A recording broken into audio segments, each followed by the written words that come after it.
Dear student, myself Ajit Singh, Assistant Professor, Government Adarsh Girls College Shahpur, is going to teach you Ascent of SAP. Ascent of SAP जो है वो plant physiology botany third year BSc third year के first paper के first unit का एक छोटा सा topics है, तो इसको हम प्रेजेंट वीडियो लेक्चर्स में डिस्कस करेंगे। किसी भी एसेंट ऑफ सैप को स्टडी करने से पहले हमें वाटर मूवमेंट प्लांट में जब भी हम कभी स्टडी करते हैं तो हमें वहाँ पर 3 स्टेप्स में उसको थोड़ा सा देखना होता है कि कोई भी वाटर मूव क्यों किया। ये सारी चीज़ें हम देख चुके हैं, DPD, OP, TP, water potential, इन सारी डिफरेंट टर्म्स के रूप में। यहाँ पे कोई भी वाटर अगर मूव हो रहा है तो वो वाटर मूव होने के लिए एक स्पेसिफिक ऑर्गन होना चाहिए। उस ऑर्गन के रूप में हम यहाँ पे रूट को थोड़ा सा देखेंगे कि रूट जो है वो किस तरीके से यहाँ पे अपना रोल प्ले कर रही है। वाटर मूवमेंट पाथ में हम फिर रूट के अंदर जो है इंटरनल स्ट्रक्चर्स देखेंगे, क्योंकि इंटरनल स्ट्रक्चर्स ही जो है इस चीज़ को क्लियर करेगी कि रूट के अंदर होके वाटर जो है वो किस तरीके से जा रहा है। ठीक है, इसके बाद एसेंट ऑफ सैप। तो वाटर जो है जब रूट के अंदर पहुंच गया तो रूट के अंदर पहुंचने के बाद वो अपवर्ड मूवमेंट ऊपर की तरफ अब कैसे बढ़ेगा, क्योंकि वाटर जो है जब ऊपर की तरफ बढ़ेगा तो इसको एक ऐसे फोर्स का विरोध सहना पड़ेगा जो ऑलवेज इस पर लगेगा, and that is a gravitational force. Gravitational force जो है वो ऑलवेज नीचे की तरफ लगेगा और एसेंट ऑफ सैप जो है वो हमेशा हम ऊपर की तरफ करा रहे हैं, क्योंकि कोई भी प्लांट जड़ से एब्जॉर्ब कर रहा है और लीफ तक पहुंचा रहा है।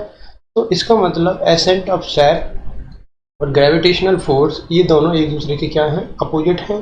तो किस तरीके से एसेंट ऑफ सैप इस ग्रेविटेशनल फोर्स को ओवरकम कर पाता है, तो उसकी हम कुछ डिफरेंट थ्योरियाँ यहाँ पर देखेंगे।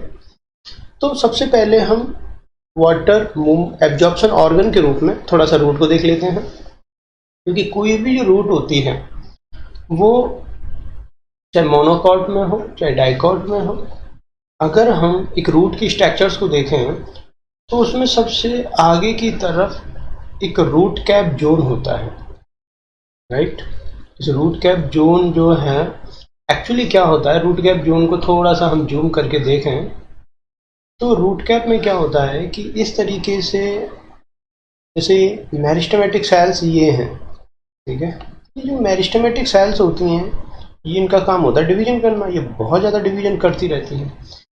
लेकिन इन डिवीजन्स करने वाली मेरिस्टेमेटिक सेल्स के आगे की तरफ कुछ पैरेन्काइमेटस सेल्स जो हैं एक टोपी बनाते हुए, कैप बनाते हुए पाई जाती हैं, और इन्हीं पैरेन्काइमेटस सेल्स को हम कहते हैं रूट कैप। ये पाई क्यों जाती हैं, ये इसीलिए पाई जाती हैं ताकि मेरिस्टेमेटिक जो सेल्स हैं ये बहुत सॉफ्ट होती हैं, राइट। तो ये नीचे की तरफ जब जाएंगी तो नीचे सॉइल से इनको फ्रिक्शन फोर्स लगेगा तो ये फट जाएंगे, तो इनको बचाने के लिए टिप पे रूट कैप पाया जाता है और इनके पीछे जो हैं वो मेरिस्टेमेटिक सेल्स होती हैं।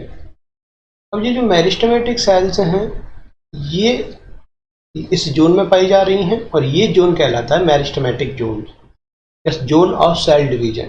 मेरिस्टेमेटिक जोन को ही सेल डिवीजन जोन भी कहते हैं। तो रूट कैप के जस्ट पीछे की तरफ जो है मेरिस्टेमेटिक जोन पाया जाता है, राइट। ये वाला जो हिस्सा है अगर हम डायग्राम में देखें तो ये वाला जो रूट कैप के जस्ट पीछे, ये टिप वाला पार्ट रूट कैप और उसके जस्ट पीछे मेरिस्टेमेटिक जोन।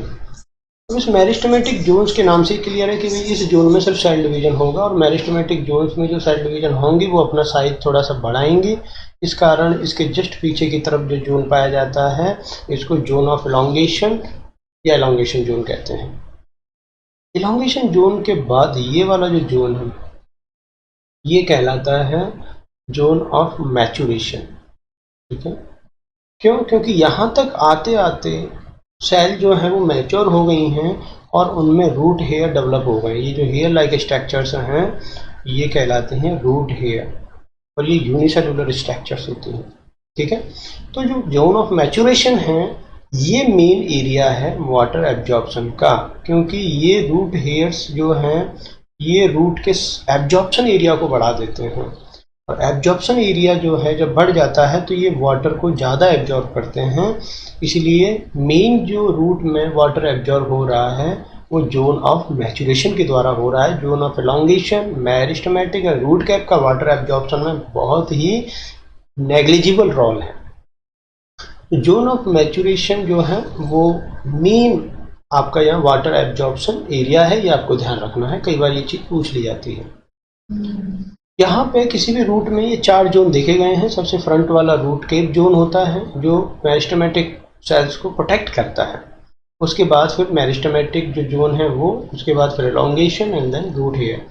इसमें जो मेरिस्टेमेटिक जोन है ये ही सिर्फ सेल डिवीजन करेगा, right. This zone only perform cell division. बाकी elongation, root hair zone, root cap zone, ये सारी की सारी सेल्स जो है वो सेल डिवीजन नहीं करती हैं। इसका मतलब ये सारी की सारी सेल पैरेनकाइमेटस हैं, ये हमेशा याद रखना, क्योंकि इलांगेशन जो जोन है ये बना जरूर मेरिस्टेमेटिक से है। अब देखिए इनका फॉर्मेशन कैसे होता है। मेरिस्टेमेटिक जोन्स की सेल में डिवीजन होगा तो ये मेरिस्टेमेटिक सेल्स की जो सेल्स हैं ये बनाती हैं इलांगेशन जोन, क्योंकि ये साइज में इंक्रीज करती हैं। साइज इंक्रीज होने से ये सेल थोड़ी बड़ी हो जाती हैं और ये एलोंगेशन जोन का निर्माण करती हैं। एलोंगेशन जोन की सेल्स में रूट हेयर डेवलप हो जाते हैं और फाइनली इसी जोन की सेल्स रूट हेयर जोन या जोन ऑफ मैचुरेशन बनाती हैं। इसका मतलब कि मेरिस्टेमेटिक जोन की सेल्स ही इसका निर्माण कर रही हैं, elongation and root hair zone का। और रूट कैप जो है वो मेरिस्टेमेटिक को प्रोटेक्ट करते हुए कुछ पैरेनकाइमेटा सेल्स पाई जाती हैं, वो होता है। रूट कैप की जोन की सेल जो है वो डिविजन्स नहीं करती, हमेशा याद रखना, वो सिर्फ प्रोटेक्ट करती हैं। तो ये कुछ रूट की कुछ जनरल स्ट्रक्चर्स को हमने देखा। अब हमने जनरल स्ट्रक्चर्स को तो देख लिया, लेकिन वाटर का पाथवे क्या है, how water move inside.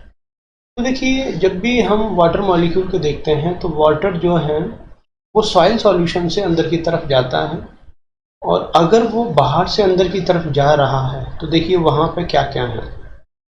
Soil solution के अंदर सॉलिड पोटेंशियल कम होना चाहिए तभी वो अंदर की तरफ जाएगा, वाटर पोटेंशियल ज़्यादा होना चाहिए और ऑस्मोटिक प्रेशर भी कम होना चाहिए, तभी वाटर जो है अंदर की तरफ मूव करेगा। तो सॉलिड पोटेंशियल सॉइल सॉल्यूशन में कम होता है, वाटर पोटेंशियल ज़्यादा होता है एंड ऑस्मोटिक प्रेशर भी कम होता है। और जैसे जैसे आप अंदर की तरफ जाओगे तो ये चीज़ें जो हैं आपको चेंज मिलेगी, solid potential, water potential and osmotic pressure. इसीलिए इन डिफरेंट लेयर्स के बीच में ग्रेडियंट पाया जाता है कंसंट्रेशन में, और वो वाटर जो है अंदर की तरफ जाता है। अब यहाँ पे जो जाइलम है, चाहे वो प्रोटोजाइलम हो चाहे वो मेटाजाइलम हो, इन दोनों जाइलम्स के अंदर जो है ये वैल्यूज क्या पाई जाती हैं, क्योंकि अल्टीमेटली वाटर यहाँ से कहाँ जा रहा है, जाइलम में जा रहा है। तो देखिए जाइलम में सॉल्यूट पोटेंशियल हमेशा ज़्यादा होगा क्योंकि पानी अंदर की तरफ जा रहा है। वाटर में वाटर पोटेंशियल हमेशा कम होगा, नहीं तो पानी अंदर की तरफ मूव नहीं करेगा। और ऑस्मोटिक प्रेशर हमेशा जो है वो बाहर की तुलना में, सॉइल सॉल्यूशन की तुलना में क्या होगा, ज़्यादा होगा। तो इस तरीके से इसीलिए वाटर जो है वो सॉइल सॉल्यूशन से मेटाजाइलम की तरफ मूव करता है, ठीक है। तो ये जाइलम के अंदर की सिचुएशन है। तो अब इसका रूट क्या है, सॉइल सॉल्यूशन से वो रूट हेयर में आता है। अब क्वेश्चन ये है कि सॉइल सॉल्यूशन से वो रूट हेयर में क्यों आता है, उसको हम अलग देखेंगे। तो सॉइल सॉल्यूशन से रूट एयर में आया, रूट एयर से एपिडर्मिस में जाता है, जैसे अगर, और एपिडर्मिस से कॉर्टेक्स, कॉर्टेक्स से एंडोडर्मिस, एंडोडर्मिस में पैसेज सेल्स के थ्रू वो क्रॉस होता है। फिर उसके बाद पेरिसाइकिल, पेरिसाइकिल के बाद प्रोटोजाइलम एंड देन मेटाजाइलम। देखिए यहाँ पे ये सॉइल वाटर है, यहाँ पे वाटर पोटेंशियल क्या है इसका ज़्यादा है, जबकि यहाँ वाटर पोटेंशियल जाइलम में अगर हम देखें तो वो कम है, ठीक है। इसीलिए वाटर जो है वो बाहर से अंदर की तरफ मूव हो रहा है। तो यहाँ पर रूट हेयर्स में आया, रूट हेयर्स के बाद वो कहाँ गया, एपिडर्मिस, एपिडर्मिस के बाद कॉर्टेक्स की सेल्स देखिए इस तरीके से मार्किंग की हुई है। कॉर्टेक्स के बाद वो एंडोडर्मिस में आ जाता है। अब एंडोडर्मिस में एक कहानी हो रही है। एंडोडर्मिस में क्या होता है, रूट की एंडोडर्मिस में सुबेरिन का डिपोजिशन पाया जाता है, और सुबेरिन की डिपोजिशन के कारण सुबेरिन क्या करता है, जैसे सुबेरिन जो है इस तरीके से यहाँ पे डिपोजिशन होता है,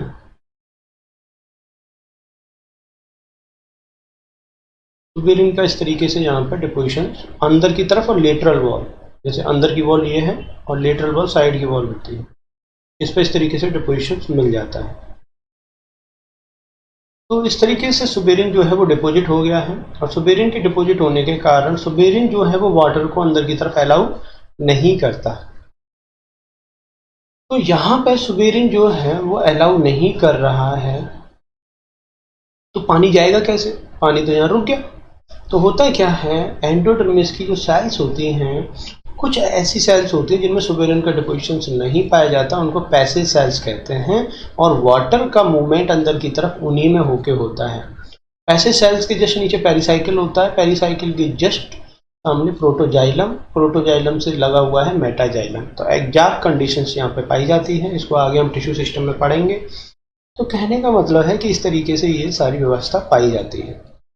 तो क्वेश्चन उठता है कि सुबेरिन का डिपोजिशन हुआ क्यों? क्योंकि सुबेरिन का डिपोजिशन इसलिए हुआ कि यहाँ से वाटर जो है पेरिसाइकिल जाइलम से वापस बाहर की तरफ ना निकल जाए, तो नीचे की तरफ वाटर को ब्लॉक करने के लिए एक जैकेट बनाया जाता है, जिसको हम कैस्पेरियन स्ट्रिप्स कहते हैं। सुबेरिन का जो डिपोजिशन है उसको हम कैस्पेरियन स्ट्रिप्स कहते हैं, क्योंकि इसकी डिस्कवरी जो है वो कैस्पेरी एक वैज्ञानिक तो उन्होंने की थी। तो वाटर वापस जो है जाइलम से एंडोडर्मिस में होता हुआ कॉर्टेक्स में ना आ जाए, इस रूट को पूरी तरीके से बंद करने के लिए सुबेरिन का डिपोजिशन पाया जाता है। और कुछ ही सेल्स होते हैं जिनमें सुबेरिन का डिपोजिशन नहीं होता, और उनको हम पैसिव सेल्स कहते हैं। तो इस तरीके से वाटर जो है वो अंदर की तरफ एक रास्ता इसका जो है फिक्स है।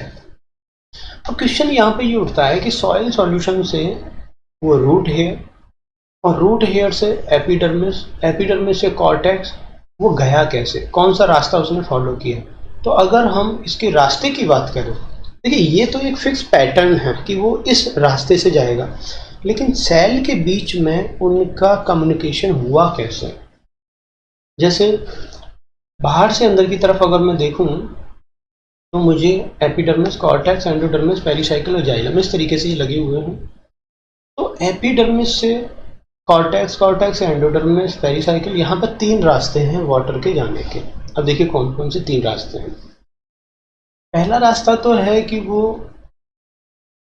इस रास्ते से जाए, जैसे सेल वॉल है, प्लाज्मा मेम्ब्रेन, जैसे कोई भी जो सेल होती है, एक चीज हमेशा याद रखना, ये तो हो गई सेल वॉल, और ये अंदर की जो स्ट्रक्चर है ये है प्लाज्मा मेम्ब्रेन। तो सेल वॉल और प्लाज्मा मेम्ब्रेन के बीच में एक स्पेस होता है, ठीक है।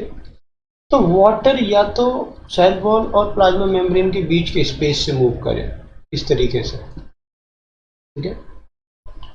तो पहला रास्ता ये, अगर वाटर इस तरीके से स्पेस में होके सेल वॉल और प्लाज्मा मेम्ब्रेन के बीच में जो स्पेस है इसमें होके मूव कर रहा है, तो इस तरीके के मूवमेंट को कहते हैं एपोप्लास्टिक मूवमेंट, जैसे एपोप्लास्ट पाथवे। तो ये जो पाथवे हैं ये हो गया एपोप्लास्ट, ठीक है, एपोप्लास्ट पाथवे। इसमें सेल वॉल और प्लाज्मा मेम्ब्रेन के स्पेस के अलावा इसमें इंटरसेलुलर स्पेस भी आ जाते हैं, और जाइलम कैविटी भी इसी में एपोप्लास्ट पाथवे में भी काउंट की जाती है। लेकिन जरूरी नहीं है कि वाटर हमेशा एपोप्लास्ट पाथवे के थ्रू मूव करे। कई बार वाटर जो है अगर वो एपोप्लास्ट पाथवे से नहीं जा रहा है, तो वाटर क्या करता है, प्लाज्मा मेम्ब्रेन को क्रॉस कर लेता है, और क्रॉस करने के बाद 2 प्लांट सेल्स के बीच में प्लाज्मोडेस्माटा पाए जाते हैं। जैसे ये जो pore like structure 2 plant cell में पाई जा रही हैं, इनको प्लाज्मोडेस्माटा कहते हैं। तो प्लाज्मोडेस्माटा से प्लांट सेल्स एक दूसरे के थ्रू कनेक्ट होती हैं, और प्लाज्मोडेस्माटा में वाटर मॉलिक्यूल अगर एक बार अंदर आ गया प्लाज्मा मेम्ब्रेन को क्रॉस करके, तो वो प्लाज्मोडेस्माटा के थ्रू जो है एक सेल से दूसरी सेल में चला जाता है। तो यहाँ पे उसने प्लाज्मा मेम्ब्रेन को क्रॉस किया है, इसका मतलब वो सेल के अंदर गया है। सेल एक लिविंग सिस्टम है, इसका मतलब कि लिविंग पाथ है ये, और इसको कहते हैं हम सिम्प्लास्ट, ठीक है। तो ये जो पाथवे है जहाँ पर वाटर मॉलिक्यूल सेल्स के अंदर आ गया है, इसको कहते हैं सिम्प्लास्ट पाथवे, ठीक है। क्यों? क्योंकि वाटर मॉलिक्यूल सेल के अंदर होकर क्रॉस हो रहा है, और प्लाज्मोडेस्माटा में होके फिर वो दूसरी सेल के अंदर जा रहा है। सिम्प्लास्ट पाथवे जो है यहाँ पर सेल प्लाज्मोडेस्माटा को क्रॉस करेगा, और ये कंपैरेटिवली स्लो मूवमेंट है एज कंपेयर टू एपोप्लास्ट, ठीक है। तो slow movement as compare to apoplast, ये हमेशा याद रखना। अब एक मूवमेंट ऐसा भी है जो इन सबसे थोड़ा अलग है। वो मूवमेंट क्या है, यहाँ इस डायग्राम में शो नहीं हुआ है। जैसे वाटर ने यहाँ पे प्लाज्मा मेम्ब्रेन को क्रॉस किया। अब प्लाज्मा मेम्ब्रेन को जब क्रॉस किया तो यहाँ पे देखिए, तो मैं थोड़ा सा डार्क से दिखा रहा हूँ। ये यहाँ पे वाटर मॉलिक्यूल आया, यहाँ पे प्लाज्मा मेम्ब्रेन को क्रॉस किया, और दूसरी बार जब वो सेल से निकल रहा था तो भी उसने प्लाज्मा मेम्ब्रेन से होके ही वो क्रॉस हुआ, प्लाज्मोडेस्माटा से नहीं निकला। इसका मतलब कोई भी वाटर मॉलिक्यूल किसी भी प्लांट सेल को दो बार क्रॉस करता है। दो बार कैसे क्रॉस करेगा? एक बार जब वो आता है सेल के अंदर, जब वो एंटर कर रहा है, दूसरी बार जब वो एग्जिट कर रहा है, तो दोनों ही बार वो सेल मेम्ब्रेन को क्रॉस कर रहा है। तो वाटर मॉलिक्यूल अगर इस पाथवे को फॉलो करता है तो इसको कहते हैं हम ट्रांस मेम्ब्रेन। ठीक है, trans membrane pathway. Trans membrane pathway भी एक लिविंग पाथवे ही है, लेकिन चूंकि यहाँ पे प्लाज्मा मेम्ब्रेन को दो बार क्रॉस कर रहा है, इसीलिए ये बहुत ही स्लो पाथवे है। ठीक है, तो ट्रांस मेम्ब्रेन पाथवे में क्या हो रहा है कि वाटर मॉलिक्यूल सेल मेम्ब्रेन को हर बार दो बार क्रॉस करता है। एक बार जब वो एंटर करता है, जैसे ये एक सेल है, इसके अंदर वाटर मॉलिक्यूल मूव करेगा, तो एक बार तो यहाँ पे प्लाज्मा मेम्ब्रेन को क्रॉस किया, दूसरी बार जब वो सेल से निकलेगा तब उसने यहाँ पे सेल मेम्ब्रेन को क्रॉस किया। तो हर वाटर मॉलिक्यूल यहाँ पे दो बार जो है वो सेल को क्रॉस कर रहा है।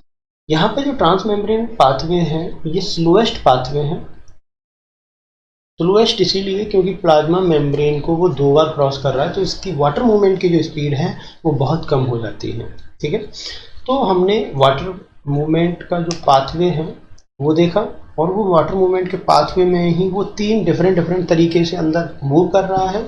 एपोप्लास्ट अगर वो नॉन लिविंग पाथवे को ले रहा है, इंटरसेलुलर स्पेस का यूज कर रहा है, प्लाज्मा मेम्ब्रेन और सेल वॉल के बीच में होकर निकल रहा है, या जाइलम कैविटी में होकर जा रहा है, तो ये सारी चीज़ें डेड हैं। ठीक है, तो इसलिए इसको डेड पाथवे कहते हैं, क्योंकि यहाँ पे कोई बैरियर की तरह, कोई प्लाज्मा मेम्ब्रेन जैसा कोई बैरियर नहीं मिल रहा है, इसीलिए ये फास्ट मूवमेंट होता है। उसके बाद सिम्प्लास्ट देखा, जहाँ पे वो प्लाज्मा मेम्ब्रेन को एक बार क्रॉस कर रहा है, उसके बाद वो प्लाज्मोडेस्माटा में होते हुए दूसरी सेल्स के अंदर जा रहा है। और तीसरा देखा हमने ट्रांस मेम्ब्रेन पाथवे, जहाँ पे वाटर मॉलिक्यूल हर प्लांट सेल को दो बार क्रॉस कर रहा है। तो अब ये हमने यहाँ पे वाटर एब्जॉर्प्शन का ऑर्गन देख लिया, और उसका जो रूट है वो देख लिया, और सेल के अंदर किस तरीके से तीन डिफरेंट तरीके से वो मूव कर सकता है ये देख लिया। अब हम ये देखेंगे कि कोई भी वाटर मॉलिक्यूल जड़ के अंदर पहुंच चुका है। जैसे कोई भी प्लांट है, इस प्लांट में रूट है, तो रूट के अंदर जो है वाटर मॉलिक्यूल पहुंच चुका है। अब ये जो वाटर मॉलिक्यूल है, अब इसको पत्तियों तक या प्लांट के टॉप पार्ट तक पहुंचना है, तो रूट से इसके टॉप पार्ट तक अपवर्ड मूवमेंट, ऊपर की तरफ मूवमेंट को हम एसेंट ऑफ सैप कहते हैं। और जब भी कभी हम एसेंट ऑफ सैप को स्टडी करेंगे तो यहाँ एसेंट ऑफ सैप जो है वो हमेशा ऊपर की तरफ वाटर मूवमेंट होगा, जो कि ग्रेविटेशनल फोर्स के अगेंस्ट होगा, क्योंकि ग्रेविटेशनल फोर्स जो है प्लांट में कोई भी चीज़ ऊपर की तरफ जाएगी उसको नीचे की तरफ खींचेगी। पहले बहुत सारे डिफरेंट थ्योरियाँ थी जो ये बोलते थे कि वाटर के अपर मूवमेंट के लिए जाइलम रेस्पॉन्सिबल है, कोई बोलता था फ्लोएम रेस्पॉन्सिबल है, कोई कॉर्टेक्स की सेल्स में होकर वाटर का अपवर्ड मूवमेंट बताता, तो डिफरेंट थ्योरियाँ थी। लेकिन बाद में बाल्सम प्लांट में एक एक्सपेरिमेंट किया गया, और बाल्सम प्लांट में ईओसिन डाई डाल के, और उस ईओसिन डाई की जब प्रेजेंस देखी गई तो वो जाइलम में पाई गई।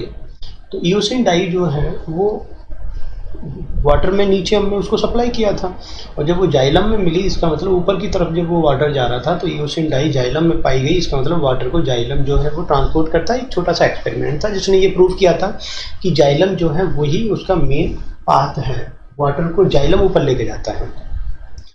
कोई भी एसेंट ऑफ सैप फोर्स होता है, कोई भी चीज़ को आप ऊपर खींच रहे हो तो उसके दो फोर्स होते हैं, या तो नीचे से आप धक्का दे रहे हो या ऊपर से खींच रहे हो। अगर आप नीचे से धक्का दे रहे हो तो उसको पुशिंग फोर्स कहते हैं, और अगर आप ऊपर से खींच रहे हो तो उसको पुलिंग फोर्स कहते हैं। पुशिंग फोर्स जो है उसी को हम पॉजिटिव हाइड्रोस्टैटिक प्रेशर कहते हैं।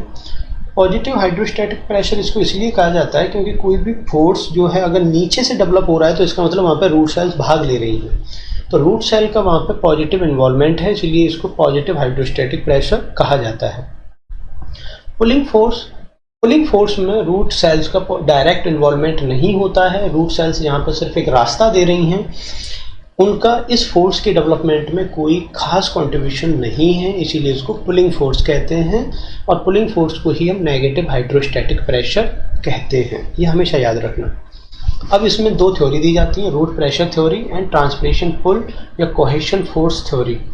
ये लास्ट वाली जो हमारी थ्योरी है ये मोस्ट एक्सेप्टेड थ्योरी है और दोनों ही थ्योरियों को हम यहाँ पर पढ़ेंगे, ठीक है।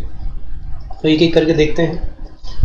रूट प्रेशर थ्योरी जो है, स्टीफन हेल्स ने रूट प्रेशर टर्म जो है वो प्रपोज किया था कि कोई भी रूट जो सेल्स हैं उनके एक्टिव पार्टिसिपेशन से जो प्रेशर क्रिएट हो रहा है उसको हम रूट प्रेशर कह रहे हैं। यहाँ पे ये जो है एक रूट हेयर है, ठीक है, ये रूट हेयर और ये है एपिडर्मिस, रूट की एपिडर्मिस, ठीक है, और ये हो गया यहाँ पर कॉर्टेक्स। तो अंदर की तरफ बाकी सारे टिश्यू पाए जाएंगे इस तरीके से। तो एपिडर्मिस के जस्ट नीचे की तरफ कॉर्टेक्स का लेयर पाया जाएगा। प्रिस्टले एक वैज्ञानिक थे जिन्होंने रूट प्रेशर थ्योरी को प्रपोज किया था, लेकिन ये जो टर्म्स हैं ये स्टीफन हेल्स ने दी थी, जो कि फादर ऑफ प्लांट फिजियोलॉजी है।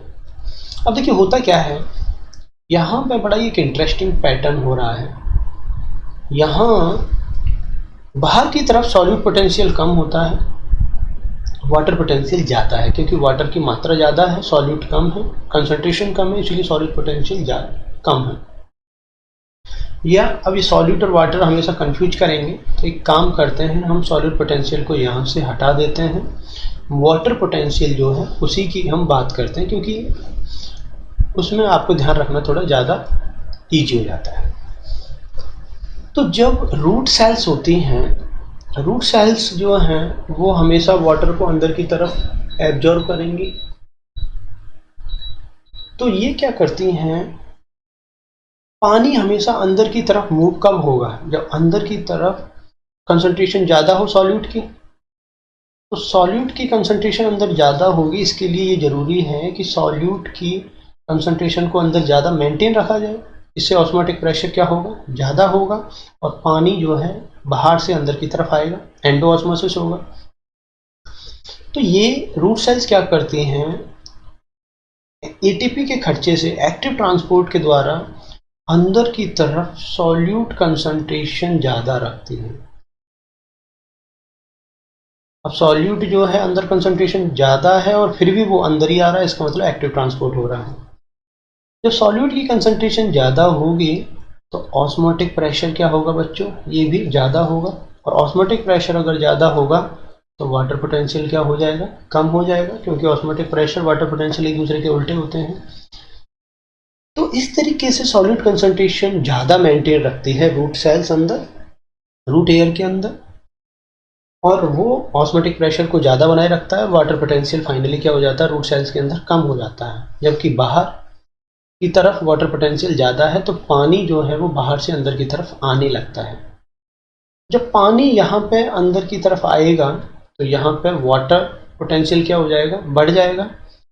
वाटर पोटेंशियल अब यहाँ पे तो बढ़ गया, लेकिन कॉर्टेक्स के अंदर जो है वो अभी भी कम है। तो ये इस तरीके से कॉर्टेक्स की तरफ वाटर मूव करने लगेगा, वाटर कॉर्टेक्स से फिर अंदर की तरफ मूव हो जाएगा। तो इस तरीके से अंदर की तरफ पानी चलता चला जाता है।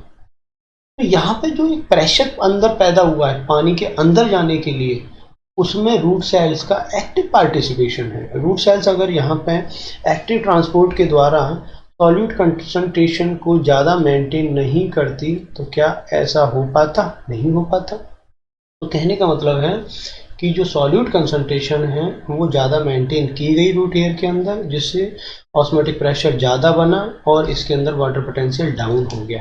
इसीलिए पानी फाइनली बाहर से अंदर की तरफ आया, उससे रूट के अंदर एक प्रेशर डेवलप हुआ और उससे पानी अंदर की तरफ मूव हुआ।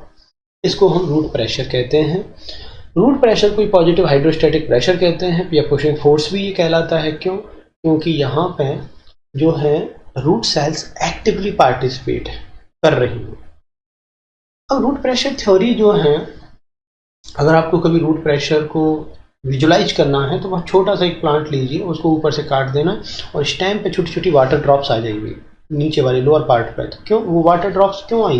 क्योंकि नीचे से रूट जो है वो प्रेशर लगा रही है।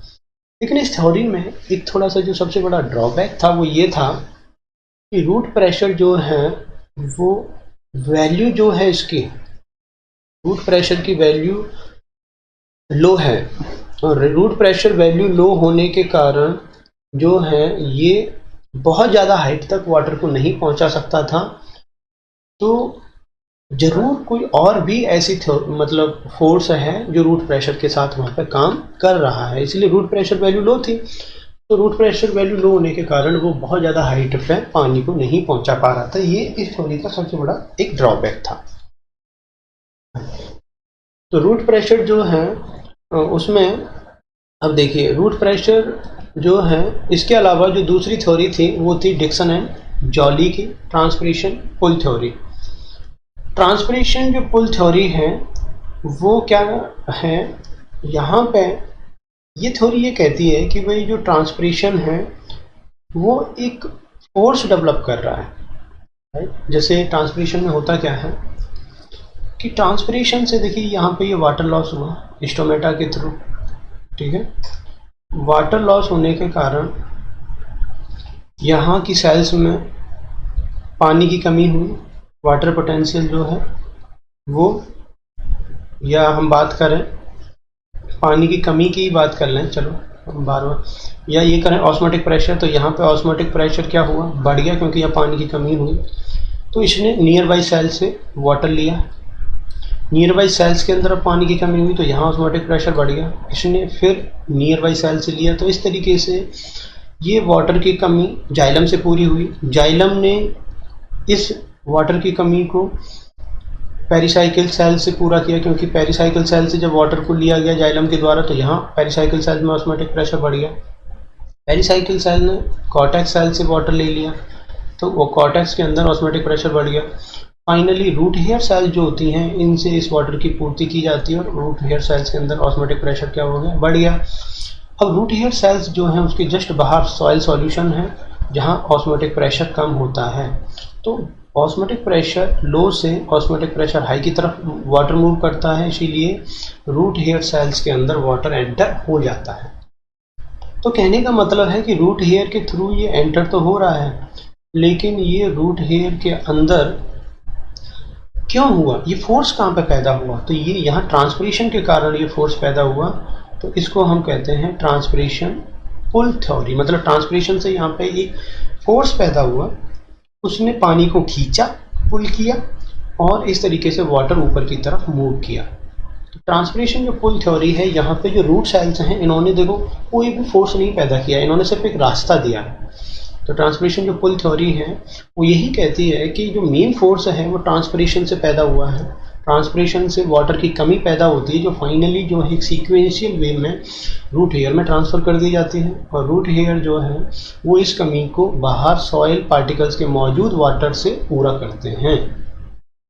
अब इस थ्योरी में एक चीज़ समझ और सामने निकल के आई कि कोई भी वाटर अगर अपवर्ड मूवमेंट कर रहा है, राइट, तो अपवर्ड मूवमेंट जो है इसको एसेंट ऑफ सैप कहते हैं।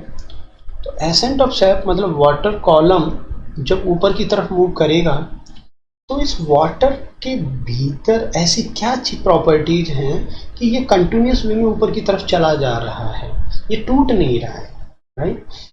तो देखिए डिक्सन और जॉली ने बोला कि भाई वाटर जो है जब ऊपर की तरफ अपवर्ड मूवमेंट करता है जिसको हम एसेंट ऑफ सैप कह रहे हैं, तो उसमें तीन फोर्स होते हैं, cohesion, adhesion and surface tension. Water के बीच में जो इंट्रैक्शंस हैं इसको हम कोहेशन कहते हैं और हम जानते हैं वाटर के बीच में इंट्रैक्शन फोर्स काम करते हैं, वो वांडर वॉल्स भी होते हैं, वो हाइड्रोजन बॉन्ड्स भी बनते हैं इनके बीच में। तो डिफरेंट टाइप के इंट्रैक्शंस जो हैं वो वाटर मॉलिक्यूल के बीच में पाए जाते हैं, जिससे सेम मॉलिक्यूल मतलब दो वाटर मॉलिक्यूल के बीच में जो अट्रैक्शन फोर्स हैं वो कोहेशन कहलाते हैं। तो जब सेम मॉलिक्यूल के बीच में कोई फोर्स लगता है तो उसको कोहेशन कहते हैं। तो यहाँ पे वाटर वाटर के बीच में जो इंट्रैक्शन फोर्सेज लग रहे हैं उनको कंबाइंडली हमने क्या कहा, कोहेशन। अब वाटर जो है ट्रैकिड्स में होके ऊपर जा रहा है, जैसे ये वाटर है, तो ट्रैकिड्स की जो वॉल है इसके साथ भी उसका इंट्रैक्शन होना चाहिए, राइट। जैसे छिपकली जो है दीवार पे चलती है तो वो दीवार और छिपकली के बीच में एक फोर्स लगता है जो उसको मेंटेन रखता है। तो उसी टाइप का कोई ना कोई फोर्स जो है जाइलम की दीवार और वाटर के बीच में भी लगना चाहिए। तो attraction force between water molecule and tracheary elements जो हैं वो जाइलम के लिए यूज होता है। ट्रैकिड्स एंड वेसल्स को कंबाइंड तरीके से हम ट्रैकिरी एलिमेंट्स कहते हैं। या इसको सिंपल वे में आप ये भी बोल सकते हो कि वाटर मॉलिक्यूल एंड जाइलम की वॉल के बीच में जो अट्रैक्शन फोर्स हैं वो एडिशन कहलाते हैं। देखिए सेम वाटर मॉलिक्यूल के बीच में जो लग रहा था वो कोहेशन, वाटर मॉलिक्यूल और जाइलम वॉल के बीच में जो लग रहा था वो एडिशन। तो ये दो फोर्स हो गए, इसके कारण वाटर जो है वो कंटिन्यूस वे में ऊपर की तरफ चला जा रहा है। एक तीसरा फोर्स होता है सरफेस टेंशन। सरफेस टेंशन कहते हैं कि यहाँ पे जो लिक्विड फेज में जो है जो फोर्स होते हैं, इंट्रैक्शन फोर्स पाए जाते हैं वो ज़्यादा पाए जाते हैं as compare to gaseous phase. तो किसी भी लिक्विड का एक ये प्रॉपर्टी होता है कि उसके मॉलिक्यूल के बीच में लिक्विड फेज में फोर्स जो है इंट्रैक्शन फोर्स ज़्यादा पाए जा रहे हैं, गैसियस फेज में ये इंट्रैक्शन फोर्स कम पाए जा रहे हैं। तो अगर इस तरीके की कंडीशन है तो उसको सरफेस टेंशन कहते हैं। तो इन तीनों फोर्स को मिला के जो है एसेंट ऑफ सैप कंटिन्यूस वे में ऊपर चला जा रहा है। ये तीनों फोर्स जो हैं उसको tensile strength, high tensile strength provide करते हैं। टेंसाइल स्ट्रेंथ मतलब एक ऐसा फोर्स है जिसके कारण वाटर कंटिन्यूस वे में, कंटिन्यूस चैनल के रूप में ऊपर चला जा रहा है और वो ब्रेक नहीं हो रहा है। ठीक है, तो इस तरीके से जो है हाई टेंसाइल स्ट्रेंथ जो है ये तीनों फोर्स प्रोवाइड करते हैं, cohesion, adhesion and surface tension. Transmission pull theory में आपने ये देखा कि ट्रांसमिशन पुल थ्योरी के दो पार्ट होते हैं। पहला तो वो ट्रांसमिशन पुल किस तरीके से एक प्रेशर क्रिएट कर रहा है जिससे वाटर जो है वो बाहर से अंदर की तरफ खिंचा चला आ रहा है। दूसरा, वाटर जब खिंचा चला आ रहा है तो वो एक कंटिन्यूस वे में चला आ रहा है, तो वो टूट क्यों नहीं रहा है बीच में, तो वो इन तीन फोर्स के कारण यूजुअली नहीं टूटता। अब एक क्वेश्चन आता है कि क्या रूट प्रेशर का इस थ्योरी के हिसाब से कोई इन्वॉल्वमेंट नहीं है? तो देखिए ये थ्योरी ये कहती है कि रूट सिस्टम जो है यहाँ पे सिर्फ पाथ प्रोवाइड कर रहा है, उसका कोई एक्टिव पार्टिसिपेशन नहीं है। और जो रूट प्रेशर है वो थोड़ा बहुत यहाँ रोल प्ले करता है, माइनर रोल प्ले कर रहा है। वो क्या रोल है, कभी कभी वाटर कॉलम थोड़ा सा ब्रेक हो जाता है, बीच में कोई एयर बबल आ गया या कुछ इस तरीके की सिचुएशन आ गई कि वाटर जो है कॉलम वो ब्रेक हो गया, पानी कंटिन्यूस एक फ्लो के रूप में नहीं आ रहा है, तो उसको रीएस्टैब्लिश, दोबारा से उसको रीएस्टैब्लिश करने में रूट प्रेशर का हाथ होता है। ठीक है, और इस थ्योरी के हिसाब से ऐसा देखा गया है कि ये इसमें ट्रांसमिशन पुल से इतना प्रेशर क्रिएट किया जा सकता है, ट्रांसमिशन पुल की वैल्यू इतनी ज़्यादा है कि 130 मीटर तक ये पानी को आसानी से पहुंचा सकता है।